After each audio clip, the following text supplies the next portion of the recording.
this time, I would like to I was going to call up two candidates for mayor. Unfortunately, Gary Lane has had a family emergency and will not be here tonight. So we do have Mayor Dennis Phillips that will be coming up to tell us a little bit about himself and why he has chosen to run for mayor. So with that, I'll turn it over to Mayor Phillips.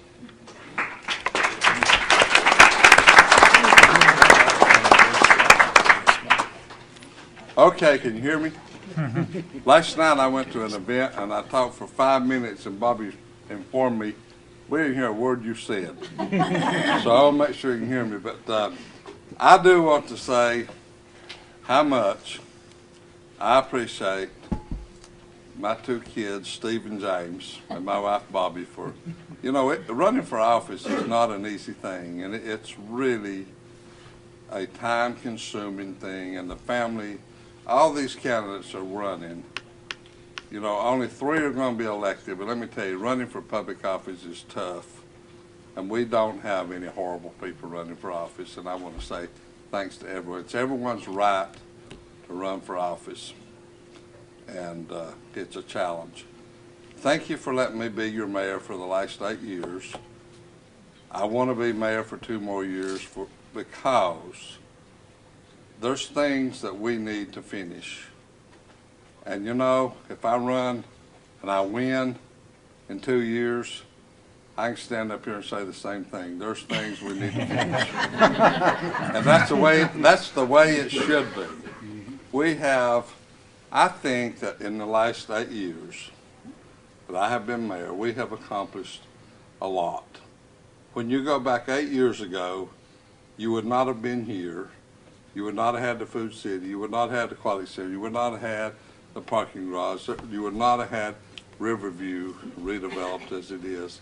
And a lot of that is it's all because you had a board of mayor and aldermen that worked together. I know there's people that say our debt's too high. Our debt is not too high.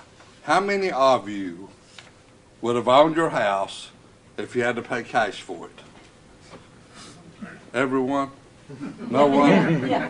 I mean, that's the point. Manageable debt is not a bad thing. Quality of life issues are not a bad thing. One of the things that I think this city got trapped into was we spend everything on education, nothing on quality of life. We have made a difference in quality of life issues. Our debt is about 60% of the self-imposed limit, which is 50% of the state mandate. So when I first bought a house, my house payment was $138, which is about 50% of my income. Today, my house payment's a lot more than that, and it's still about that much of my income. Your income goes up, and your house payment goes up. So we need to provide a quality of life for our citizens, and I think we have done that. This board has been very receptive. We've provided quality education. We have provided the quality of life issues that you need. We have built 2 fire stations. Crown Colony have been promised a fire station for years. We did it. We built another fire station. Even though the firefighters didn't see fit to endorse me, which I appreciate that, by the way. We have added 2 fire stations.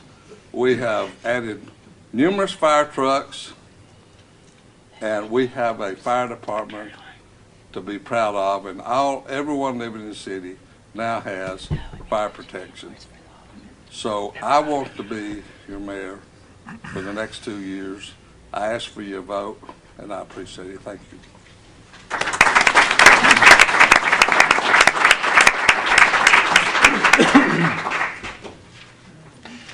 Thank you, Mayor, for your commitment to the city of Kingsport and your willingness to run once again for mayor of Kingsport. At this time, I'd like to introduce tonight's moderators, WKPT TV, ABC 19 News anchors Jim Bailey and Liz Mars, and tell you a little bit about both of them. A native of South Carolina, Jim Bailey has spent more than 4 decades as an award-winning journalist, news anchor, news manager, and writer. In January of 2012, Jim accepted a challenge to restart new operations at WKPT-TV in Kingsport, Tennessee, where he became Director of News and Public Affairs. He previously collaborated with WKPT News Channel 11 to produce Made in Our Hometown, reports on manufacturing in our area.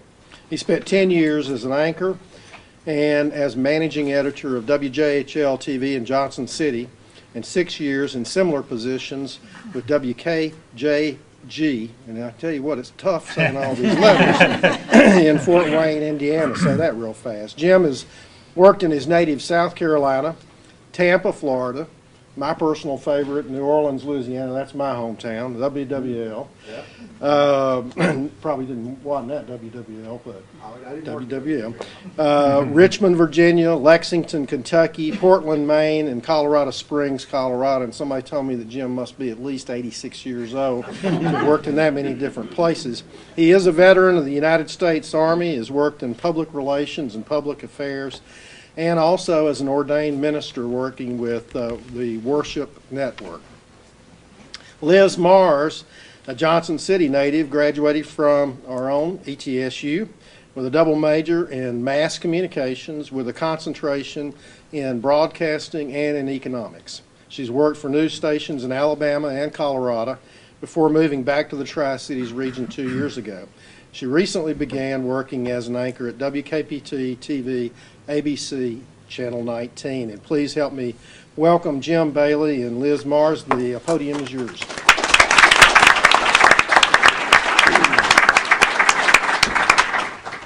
Thanks, guys. You might have seen me out there going live tonight. Jim's been in the studio anchoring and filling spots for both of us. And I'm going to introduce the format. He's going to ask the questions. So each candidate will have an opening and closing statement limited to 1 minute each. They will have that specific time limit set. Nicole Austin with the Kingsport Chamber will actually be the timekeeper. You'll hear her alarm go off when you reach your minute. It sounds like a car horn, correct? She will hold up a 15-second sign whenever you have 15 seconds left and a red stop sign when your time's expired. The orders of the responses have been determined by drawing numbers, correct? So you've got number 1. Tom's got number 1. He'll go first for the first question, second question. Colette will go first, third question, so on, down through here. And that's about it. The forum will be rebroadcast on Kingsport's My Town Channel 16. So I'll turn it over to Jim now to ask the first question. Thank you, Liz, and thank you for having me here to question our candidates. You know, when Monty goes through my resume, a lot of people often comment it sounds like I can't keep a job. That's why I've been so many places. So we'll kind of look at this as a job interview for a couple of you who hope to have a position on council when we're done here, or the Board of Aldermen. I have gotten to the age, not quite 86 yet, but have gotten to the age where I require these sometimes to go through these. The questions have been prepared in coordination with the Chamber of Commerce, of course, very interested in the future of the city, the business climate in the city particularly. A lot of that will refer to this. We will begin with the candidates immediately to my right, and as we ask questions, we'll give everybody a chance to answer first. I'll give you the time limit before we start to answer the question so you'll know. And if you pay attention to the niche, you'll let you know how much time you have left. Let's begin with one that sounds kind of obvious, and we'll begin with Tom Parham, right next to me here. Tom, why do you want to serve on the Kingsport Board of Mayor and Aldermen? What makes you different and therefore a better choice for Aldermen when you compare yourself to the other candidates? You've got a minute to sum that up. 1 minute. I'm running for a second term as Alderman, and hopefully the last 2 years as Vice Mayor, on the encouragement of a lot of friends, citizens, and fellow members of the BMA. I feel strongly about the future of our city. Basically, I wish to, and I do, promote job creation, education, and quality of life initiatives. I also think it's critical that we integrate our new citizens in the newly annexed areas. Why me? Instead of comparing me to these other good folks, let's talk about what I can bring to the table. Quickly, 35 years of experience with Eastman in various management positions. Equal number, 35 years of volunteer work and social work. I look for what's right and what's best in people. In summary, what I offer is knowledge, experience, and a passion to improve. Thank you. That's right. I'm impressed. I don't do that good. We like it when they come in under Yeah, time. I tell you, he's good. Ms. George, All right, now you don't read, I just start talking. you just start answering the question. Same Okay. question. All right, I'm Colette George. I'm president of Blue Ridge Properties, and I'm running because I feel like I will add a good addition because I represent small business. I've successfully run a small business here in Kingsport, so I know a lot about budgeting and making payroll. I've also worked with a lot of volunteer work, community boards, and civic clubs. So I know a lot about the different things going on in Kingsport.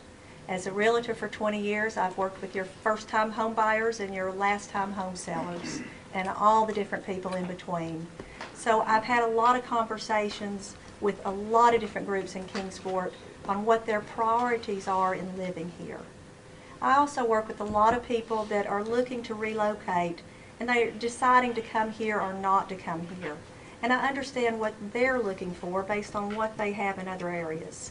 So I think I would give a real good view of what would be positive and what our city could do in, and I believe in Kingsport. I cut it a little closer. You did. Quick wrap up. Yeah. Mr. Clark. Hi, so I'm John Clark. I'm the thorn between two roses here. First, I want to thank the Chamber for hosting this event. It's great. Miles, I had no idea that hot dogs were so popular because we have such a great group here. I'll be honest with you. I want to be your alderman. I have a real passion for this city. I think this past year has been a great experience for me serving as alderman. I've learned a great deal about how the city moves forward. The teamwork that exists between the BMA, the city management, the Chamber of Commerce, the Board of Education, the business leaders, small, medium, and large businesses, and the citizens, who are really, in my view, the heartbeat of our community, with everything that they do in terms of giving back their time, their talents, and treasures to help other people. This is a special place with special people, and it's a special time. This is an exciting time for Kingsport. I want to be a part of it, and I ask for your support. Thank you.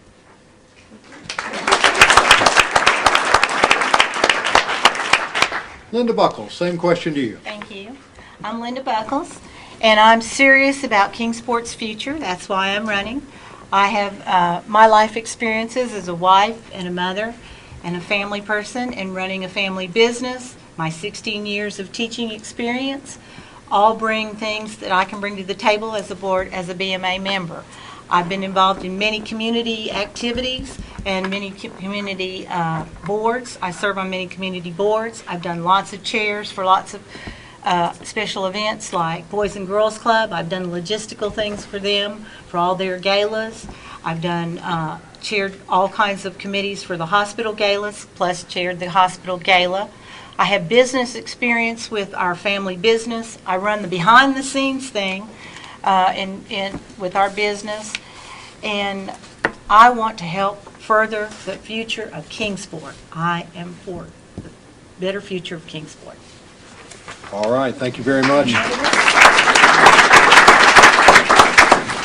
Eric Kerney, finally, you are the last candidate for this question, so why do you think you should be on the county commission? Well, as you said, my name's Eric Kerney. I'm a lifelong resident of Sullivan County. I've recently been annexed inside the city of Kingsport. I am that new future urban growth development area. I feel as though I can represent this town and the new lying areas that are in our new community. I own a manufacturing company here in town. I consistently meet a payroll year after year. I have a stake in the future of Kingsport by owning and operating a business. I have 2 young children inside our school system. I'm very concerned about our schools. Our city schools are underfunded. Our county schools are underfunded. And I feel like I can be the voice in the government, our city government, to help with the growth of business and industry here in Kingsport. All right. Thank you, candidates. We'll move on to the second question now, and Colette, you'll get the first shot at answering this one. You heard the mayor speak just a moment ago about the debt the city has incurred. The question is, what's your philosophy on the city financing its projects, and do you believe that what we've accepted in debt so far has been appropriate for the projects? Yes, I do. Quick answer, all right? Yeah, I do believe the current debt ratio is reasonable and healthy. It's very important to continue to add the quality of life issues. I agree with Dennis. As a realtor, if everyone had to pay cash for a house, I would have a really hard time eating and feeding my family. So, you know, in order for a city to grow, you do have to incur debt. We have had a lot of projects and had a lot of catching up to do, and we were at a point where we could intelligently borrow money, and you need to do that. Running a small business, I understand that sometimes you have to spend money to make money, and sometimes you have to spend money to save money, and sometimes you don't need to spend money. But I think with the city, I mean, the city is not in the business to make a profit. It's in the business to provide services to its citizens. I think that's it for my time. Okay. Thank you. Mr. President. Yeah, regarding debt, basically, my view is that I'm a fiscal conservative. That means I want to minimize debt as much as possible. However, I also understand from my business experience from running a business in North America the importance of fueling your growth with funds that are available for us to ensure our growth. And I'm a firm believer that our town, our city, is still in the growth mode. And if we agree that our city is in a growth mode, it's imperative that we continue to fuel the opportunities within the city to continue to grow. And so I believe that there's, in every business, and I believe the city is a business, it's a large business actually, lots of revenues, lots of costs, lots of employees, and lots of customers. And it's important for us to recognize what phase we are in our life cycle as a city. And as a result, we need to match our debt policy to match the growth phase that we're in. I believe we're in the growth phase. I believe we found the right balance between debt and revenue. So I support where we are. Ms. Buckles, same question. Okay. I believe there is good debt and there's bad debt. And I think that sometimes we have to go into debt for certain projects. We just need to see the big picture. We need to make sure that when we go into debt that we have looked at everything that goes with it. We've seen the big picture and we're looking down the pike to see. I have a special approach that I think with spending and debt with the Buckles Means Business, my business ABCs, and that is do your homework. Check it out. Make sure you know what you're doing. Ask the right questions. Be sure that we're on the right path for everything, that we're checking it all out, and work together to set smart priorities for Kingsport's future. All right, thank you, Ms. Buckles. Finally to you, Gary. I'm going to be the controversy one. I had a little speech prepared here. Guys, we're $220 million in debt. That's $4,400 for every man, woman, and child in Kingsport. It needs to be broken down into prioritizing needs versus wants. We need to improve our water system here. We need to improve our schools. And I'm not bashing the aquatic center. It's the only thing I can pull out off the top of my head. We spent $26 million on an aquatic center when our county school's $3 million underfunded. I mean, it's $6 million between the county and the city. We need to prioritize ourselves. I've got 15 seconds left. So Kingsport needs to grow, guys, at a rate that we can afford. We need to balance our budget, and we need to grow at a rate that we can afford. Thank you, Eric. Tom? I'm going to summarize what many people said, but debt, another way to describe debt is an investment. This is how a city invests in infrastructure for today and where we want to go in the future. We use debt to build schools, for roads, schools, basic services. This is how we annex, etc. And projects like the ones that Dennis mentioned, Academic Village, John Adams, Aquatic Center, downtown renovation, and on. To put debt in perspective, $220 million is a huge amount of money for everybody in this room. But for a city, our value is $1.6 billion. That's less than 7% of our value. So, bottom line, auditors and bond rating people say that we have one of the healthiest economies in the state. We've improved our bond rating. Guys, we're in excellent fiscal shape, but we need to watch it very carefully, in which we are.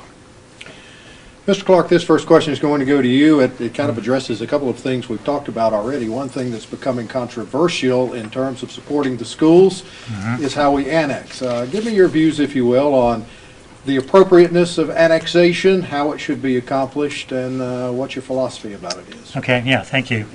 Regarding annexation, I see annexation as an important part of the city's growth strategy. If you think about it, all of us have been annexed since our incorporation as a city back 1917. I know in my area where I live, we were annexed many years ago, but so we've all been annexed for the right reason, for the growth of our city. So as an alderman, realizing that we're in a growth phase, it's important to continue growing our city. If annexation is a way to help us get there, then I support annexation. Now, I think we can debate as to the prioritization of annexation, the cost associated with annexation, and how we implement annexation. But annexation as a tool for the city to continue growing, I think, is a mandatory tool, something to put in our tool chest to be able to continue growing and moving forward as a city. Ms. Buckles, should we be annexing, and if so, how? Okay. Well, I propose a joint city-county task force to evaluate annexations, especially Kingsport's financial ability to keep its promises to those that have been annexed. If Kingsport is unable or unwilling to provide adequate city services on a reasonable timeline, then maybe we should postpone or rescind some of the annexations until a later date.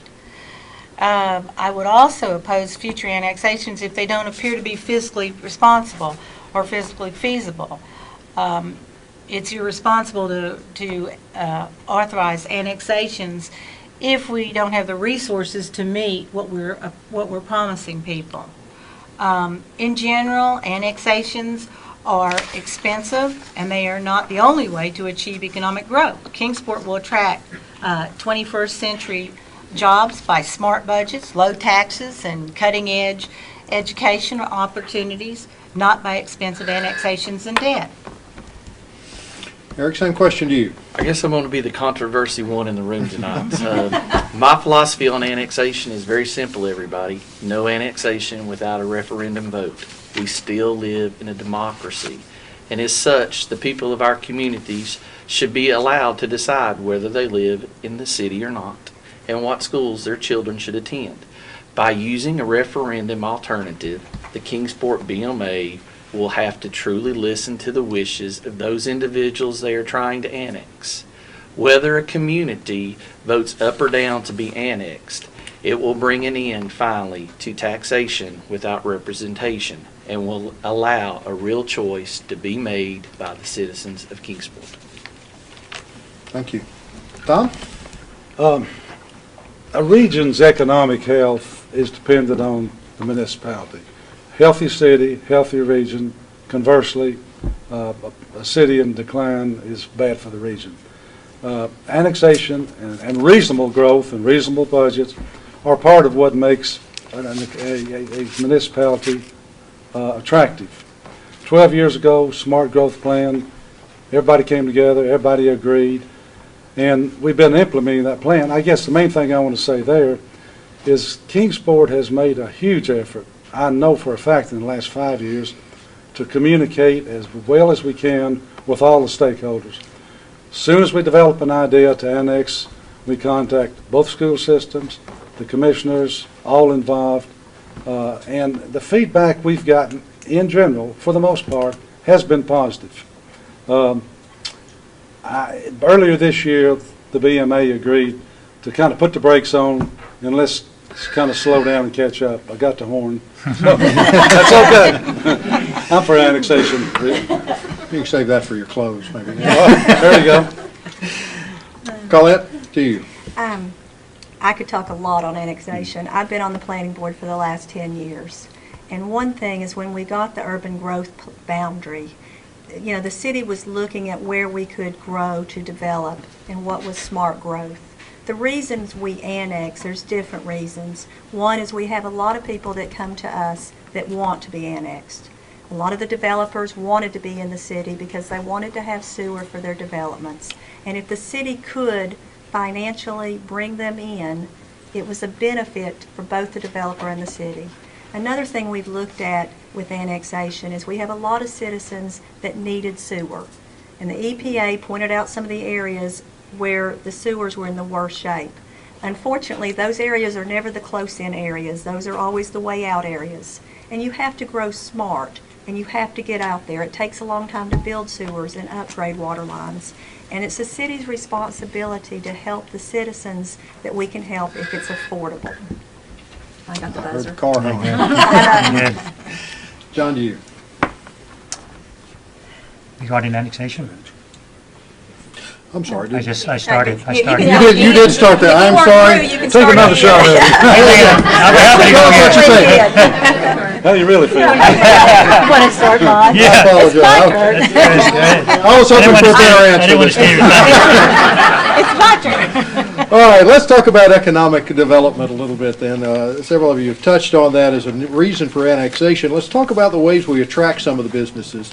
And Ms. Buckles, we'll start with you on this. What are your views on economic development incentives, things like tax increment financing, infrastructure grants, material grants, payment in lieu of taxes, facade grants, things of that nature? Are they appropriate to attract new business for the government to undertake spending money like that? Okay.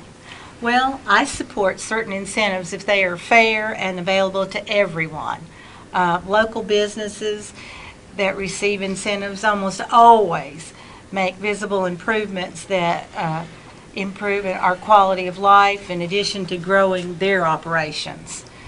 We most certainly do everything we can to accommodate businesses. We must. Especially people like Eastman, as they seek to bring in new jobs and capital investments to Kingsport. And if a few tax breaks here and there will help bring new retail, manufacturing, or distribution development, I'm all for them. Thank you. Mr. Kerney, same question. I'm in agreement. To attract business, Kingsport has used various types of incentives over the years. It's beneficial anytime we bring a business or bring a job to Kingsport. It's awesome. But we need to look at the big picture. Tax incentives and credits and etc., they're just a Band-Aid, okay? It's just a quick fix. As Linda pointed out, we need to bring good-paying, long-paying jobs here to Kingsport. We need to take full advantage of this and bring Kingsport higher-paying and long-term jobs. And eventually we can get out of the Band-Aid method and let businesses come here on their own because they can sustain themselves. Thank you. Tom, you want to take a crack at that? Yeah. Kingsport has been advantaged through this recent recession. We've fared better than the rest of the state and most cities. Economic development has been good, and we're now coming out of the recession. Slightly improved employment, jobs, and a lot of interest in possible development. As far as incentives, I think it's a tool to use. It's a competitive market out there, and we're trying to attract a new business. We have to compete against those other cities that are trying to get the same business. So those are tools which we have to use judiciously to be in the game. We have, the last thing I want to say is, we have a dynamic, impressive team. When we put together chamber, elected leaders, and business leaders to host these people, it's impressive. We really come together and do a good job. Okay. Colette, same question. I agree with everybody in that I believe in utilizing all available and reasonable incentives to encourage economic development in our area. I do think you have to look at each business and each opportunity individually and see what makes financial sense. And I think as a city, we need to make sure we're always financially in position to act when we get the opportunity to bring a new business to our area. John, I didn't want to make you go Yeah, twice no, first. it's okay. I appreciate it. No, I think we're in agreement here as a board. From my perspective, it's important to continue growing in a very affordable way. That's number one. Number two is I think there's a recognition. We need to recognize and embrace the fact that we are in competition with other cities to attract new residents and new businesses to our town. And as such, I think we need to take advantage of every opportunity and every incentive that we can to win some of the new business opportunities that come our way that are going to drive increased revenues, but most importantly, increased employment and jobs for our citizens. One way to do that, though, I think we need to be smart about how we do this. And one way is to do a risk-reward analysis, which I know we do, but we really need to focus in on that and make sure that we're making well-informed, good business decisions when it comes to attracting new businesses to our town. We need to win some of these deals to continue growing. We can't let our competing cities take advantage of these opportunities either. So we have to give it our best shot and do what's right for the city. Thank you. Eric, by luck of the draw, you ended up in seat number 5. That means you get to answer first the one question we have tonight that will allow 2 minutes for a response. And I'm going to read this one because it was obviously one that was a lot of thought was put into about the relationships between the city and the county. The question is, we're seeing positive movements and relationships among leadership of Sullivan County and Kingsport. The city and the county governments, along with the leadership of the schools, recognizing that their decisions should be based on the future of the entire community, that is, the children. They're providing a future workforce for our businesses. How will your leadership contribute and continue to move forward these positive city-county relationships? Understanding there is a limited funding, how will you encourage these organizations to effectively utilize the facilities and the funding we have available? 2 minutes. To be sure I get this all in, I know we hate it when we read something, but this is why I ran, everybody. This is a very near and dear subject to me. Please don't think I'm controversial. I don't believe I can answer this question. I don't believe I can answer this as you may have intended because I disagree with the premise of the question. I don't feel there has been very much, if any, positive movement between city and county leaders. There is a community in an uproar over annexation. There's a $3 million shortfall in both city and county school systems. We have newly annexed city taxpayers paying for old city problems and wasteful and unnecessary projects. This is the truth, everybody. We have a city mayor that takes jabs at the county mayor and county attorney at BMA meetings. Both the city and Sullivan County are part of one another. We need to start acting like it and end these petty feuds. I suggest that the county and city leaders hold joint meetings with the public from time to time where citizens, parents, and students and any other interested parties can get answers from both bodies. Perhaps if they meet together now and then, maybe they can start working together. I truly believe the community can heal itself from within. Thank you. Tom, I suspect you might disagree.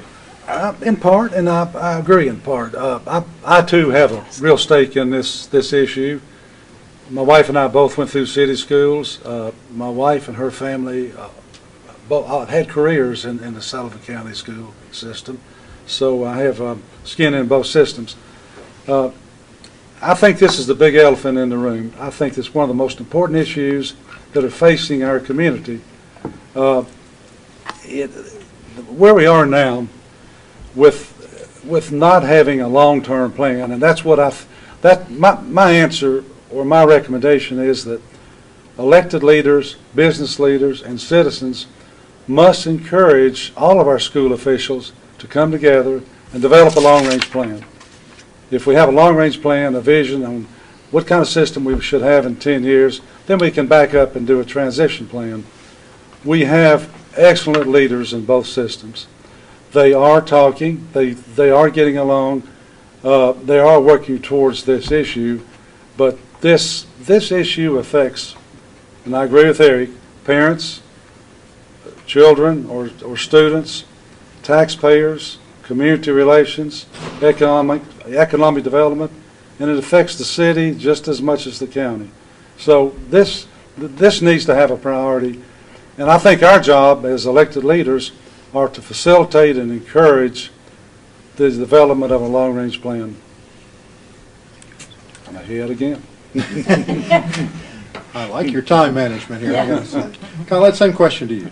I think I'm looking at this a little bit differently. When the city looks at annexation, it makes sure that it has adequate space for all the children that are being annexed. So the city can, if those children choose to come into city schools, they can accommodate those children. Now, when we annex, we assume that most of those children are going to stay in the county. As living in the city, I pay full city and full county taxes. So if my child decides to go to the county, I am paying taxes and my child has that opportunity. And a lot of people that live in the city may not want a large school and may want their children to go to a county school, which is an option. I think both school systems are important. I know in looking at the numbers and what the county is facing right now, you know, they've got an older population, they've got some declining population in numbers, and they've got some really hard choices right now. But they have elected commissioners, an elected mayor, an elected school board that will provide great leadership.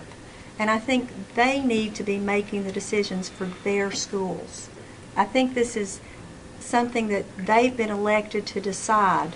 I don't feel as the city we should tell the county what to do.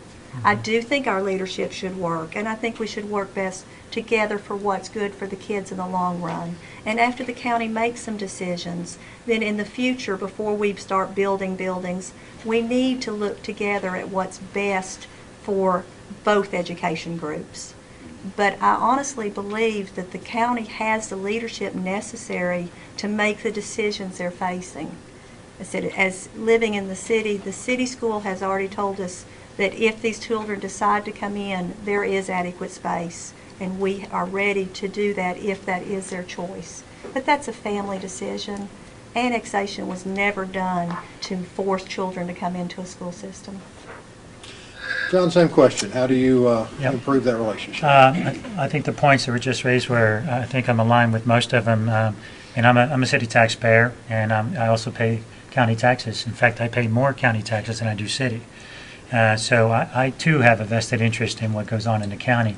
I agree that the BMA here in the city has its hands full working with our own city school system to ensure that we continue the same academic or the same school educational excellence that we have here. So, and I know that the county is doing the same thing from their side, trying their best to continually improve their educational system too.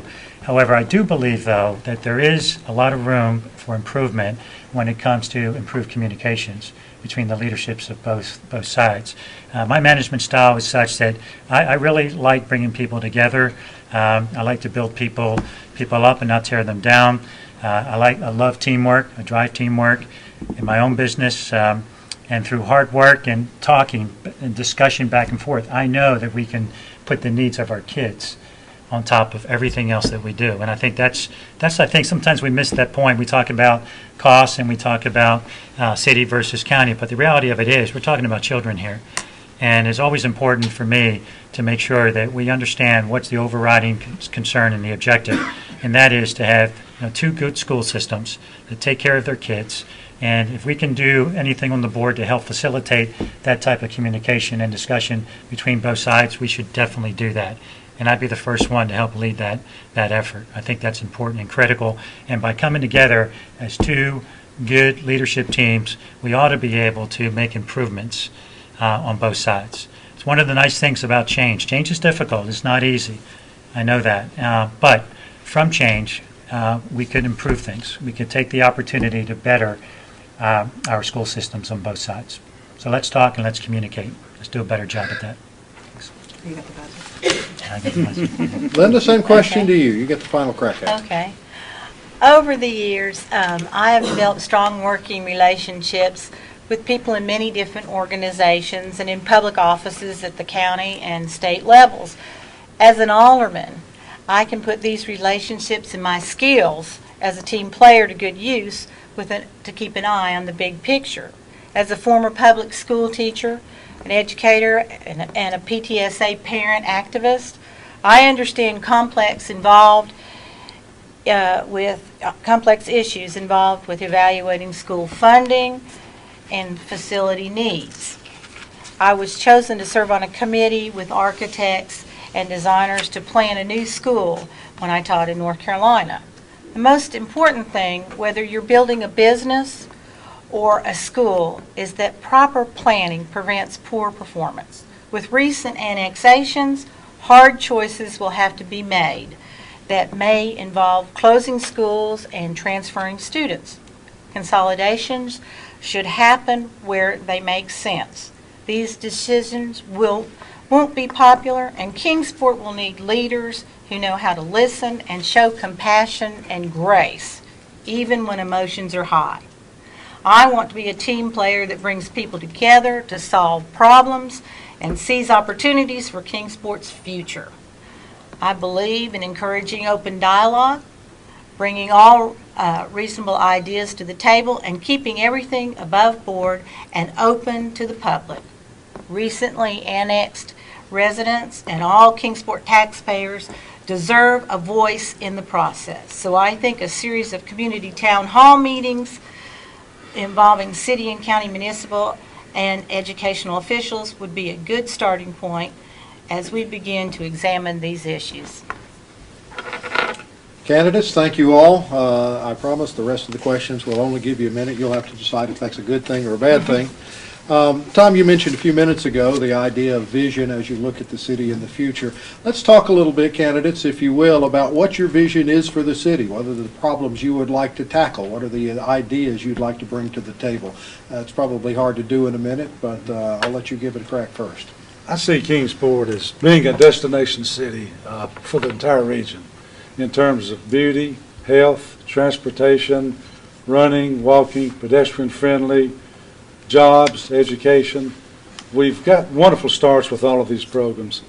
How do we get there? In 1999, we had an economic summit that really redirected our entire city and our future. We've done a great job implementing that. It's time to have another summit. We need to get community input and take another look and determine if our priorities are still the same, and take another look at our initiatives. So I highly recommend another summit, and we're talking about doing that after the election. Okay. Colette? Now, obviously I want Kingsport to be the absolute best city Kingsport could be. And what I look at is we want new economic development and growth. And what I see as a way to do that is having the best K through 12 education. I think your school system is your best, most important thing when it comes to economic development. Families make choices where to live based on the education available to their children. If the people that work in Kingsport choose to live in Kingsport, then they'll also go to the dentist here and the eye doctor here and the vet here. They'll buy their flowers, they'll buy their tires here. They will spend their money here, which creates jobs, good jobs in Kingsport and economic growth in Kingsport. So we need to make sure that we have the best education available and the quality of life issues here that make all the people that work here choose to live in our city. Thank you. John, your vision. Yeah, my vision for Kingsport is basically falls in two areas. One is for Kingsport to continue succeeding, it really needs a combination of economic development improvements and also quality of life improvements. We can't have one without the other, in my view. This is a city that has made amazing progress in the last 10 years, and we need to continue that progress on several fronts. One is affordable growth. We have to be smart about how we use our limited funds that are available. That's number one. Number two, I think that we need to continue ensuring that our educational system is excellent, and that's key as well. Number three, jobs. We have an unemployment rate of over 8%. We need to get that unemployment down. I don't think there's no reason why we cannot do that. We have the academic village, and we have partnerships with our local businesses. Workforce development is a very important piece as well, And lastly, I want to just say that our downtown, we need to continue with a vibrant downtown. That's the heartbeat of our city. Combination of all is what we need moving forward. Linda, same question to you. I believe it is essential. I'm going now. I believe it is essential to leaders who know how to be reliable watchdogs and team players for Kingsport's future. My vision for Kingsport is smart budgets that prepare for long-term priorities so that we can fund a cutting-edge education, our K-12 educational system, and continue building on our success with the higher educational center. Having a well-trained and highly educated workforce will be essential to attracting the kind of 21st century jobs that will draw new professionals to the area and keep our best and brightest young people here at home. As a former education professional and PTSA parent, I also support putting resource officers in every public school because children are our most precious assets, and their safety is worth the investment. Thank you. Eric, where do you see us in 5 years, and how would you get us there? I hope in the next 5 years that we pay off long-term and short-term debt. That's number one. 2, I hope we stop wasteful spending by bringing the right types of businesses that can support themselves.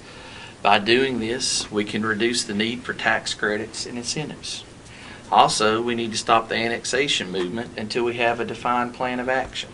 And by doing those things, all of Kingsport can heal and come together, and we can make this a wonderful place to live and to have our children. But until our spending comes under control, it's not going to happen. And that's my vision. We need to pay off long-term and short-term debt. We have one more question to go on the 1-minute questions, and we will begin with you, Colette, and it is this. Do you support public funding for events, programs, projects, things like that that are designed to improve the quality of life for residents? These are things possibly outside of the grants we've previously talked about. And if you do, yes. If you don't, why not? Yes. Yes, I do. The City of Kingsport is in the business of providing services to its citizens. This is who we are. This is what makes us neat and unique and why people want to live here. City services include good schools, excellent public service, and safety. But, as I said, cities are a reflection of its community. And as I said, I believe in Kingsport and its cities, and its people and our future, and I do think we need to continue to provide services and events to our citizens. Mm-hmm. John, is that a good expenditure of money? Yes, I do. Yes, I believe that we should do public and private funds of quality of life investments in our city. Quality of life is part of the equation to continue to grow as a city and continue to attract residents and businesses to our town. Just look at the concerts that we have downtown. They bring people downtown, they bring the community together. There is a lot of value in offering quality of life events, and to fund those both with public when available and private. I'd like to see more private funds applied as well, as much as possible, whenever possible. But the combination of the two, I think, is very important to the overall success of our city.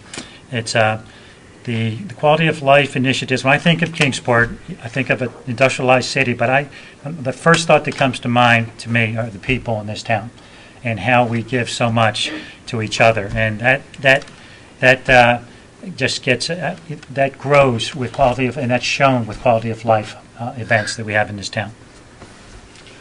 Then the same question. Good way to spend money? Yes, I do. And I think that I agree with what the other two have already said, with what Colette and John had said there. But one of my favorite memories is working with FunFest with the Kingsport Ballet when we did the performances and my daughter was performing. That was a big thing to do that with what we did. I think that was an outreach program that we used with FunFest. And it brought people in. It brought all kinds of things in. We brought the arts into the area and let people be involved. All of these activities are legitimate functions of local government. but we should always seek to control costs, particularly by partnering with small businesses and community organizations and helping, letting them help sponsor these events. Eric, to you. Yes, we have to have a quality of life here. I'm not anti-City of Kingsport, everybody. I feel like I just gave the opposite of answer of everybody tonight. But I have to say it goes back to what I said earlier. It's back to needs versus wants. If a program or project is truly needed for quality of life improvements or to grow the local economy, my answer is yes. That's fine. But I will not support wasting city funds if it boils down to something that would just be nice to have and not truly necessary. Tom, finally to you. The original goal, scope, purpose, reason for the Fun Fest was, quote, community unity. And we've seen what's happened in bringing the community together, people of all stages, all walks of life together. We see the same thing with the downtown concerts. We see the same thing with sports events where we host other cities. I very, very much so think that and support our local government and a reasonable amount of funds to fund community unity type projects. It's what makes us different. It's one of those things that makes it special to live in this city. So, yes. John, we'll begin to finish here with you. We began by talking about how for the candidates here, this is a bit of a job interview. I always like to conclude interviews by asking, is there anything else you'd like to tell me about yourself that you want me to know that I haven't heard yet? Just that it's been a real honor and also a privilege to serve on the board this past year. I've learned an awful lot about how the city operates and what makes the city move forward. For me, this job is a community service volunteer role. The job to me is to represent all citizens in town. Not a political position at all. It's not representing one part of town versus the other. This role is, for me, is to represent everybody in the city. And as such, I try to bring an independent mind to the board. I try to take on, understand the issues.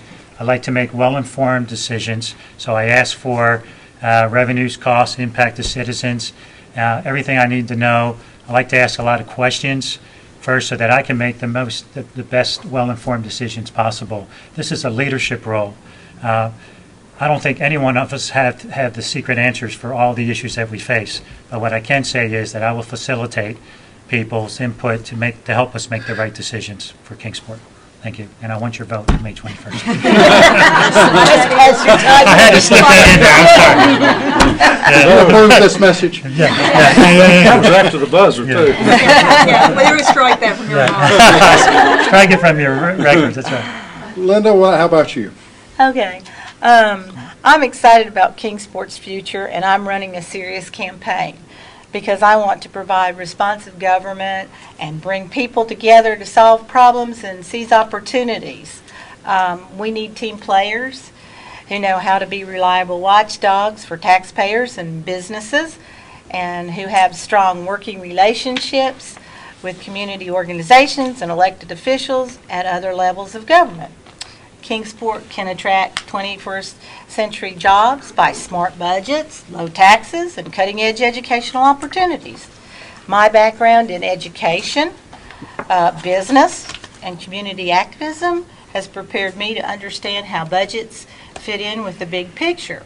What I've learned in my life of service is that it takes principles, priorities, prudent planning, and persistence to make a real difference in a child's life or in shaping a better future for our community. I'm ready to get to work, and I'd be honored to win your vote. Eric, what are your thoughts? My thoughts are Kingsport is a wonderful place to live and raise a family. And if the citizens of Kingsport are going to be able to do that in the near future, the city of Kingsport needs a little bit of tweaking so we can keep that way of life that we have right now. When you go to the polls on May the 21st, if you choose to vote for Eric Kerney, you're really not voting for me, you're voting for your community. Thank you. Tom? This job is truly a labor of love. You make so many friends, candidates, board members, citizens. It's truly rewarding. I've enjoyed it. We end up putting in a huge number of hours, and that's okay. It makes you realize that our city truly is special in terms of volunteers, leadership. When we come together, powerful things happen. And I think you see some excellent candidates. My only suggestion is please vote. Colette, you get the final word tonight. Last word. I truly believe in our community, and I truly believe in Kingsport. I really love this area. I was born here, raised here, moved away, and chose to come back and raise my family here. I plan to be here for a lot longer. Plan to still be selling houses, so, you know, if you need one. Just a little plug, Blue Ridge Properties. But I do hope everybody will vote, but I'm going to go further than Tom and hope everybody will vote for me. But I do believe in Kingsport, and I want what's best for our community. And I'm always available to talk to people. I'm in the business of communication, and so I'm happy to always discuss issues. So please vote. Please vote for me. Vote early, vote often. That's all I have. Thank you, Colette, and thank you, candidates, for your willingness to serve our community and your ideas that you bring to the table. Unfortunately, only 2 of you will be able to serve for the next few years, and we'll see. Three, I'm sorry. You get 3 choices. All right, so somebody's going to be lucky. Right. But I do appreciate your willingness to come out and address the voters tonight, and hopefully everybody will make it to the polls to cast their ballots. Thank you very much for participating. Monty, do you have final words? And thank you for allowing me to be here and be part of this tonight.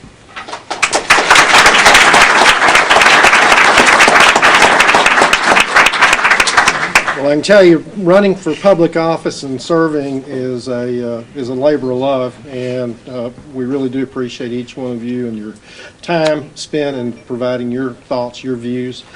We want to thank our sponsors, government relations sponsors, Appalachian Power, AT&T, Charter Communications, Domchar, Eastman, the Edinburgh Group, Health South, Mountain States Health Alliance, Pfizer, as well as Wellmont Health System. We appreciate the Chamber of Commerce for hosting this event, and also Jim for KPTC, KP.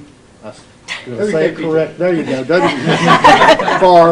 For their moderation of this, and most importantly to you as citizens, because you're here, because you're interested in learning more about our candidates, their vision for the city, as well as their contributions. But most importantly, you're preparing to exercise the most important civic right that you have as a citizen, and that is the right to vote. Good night.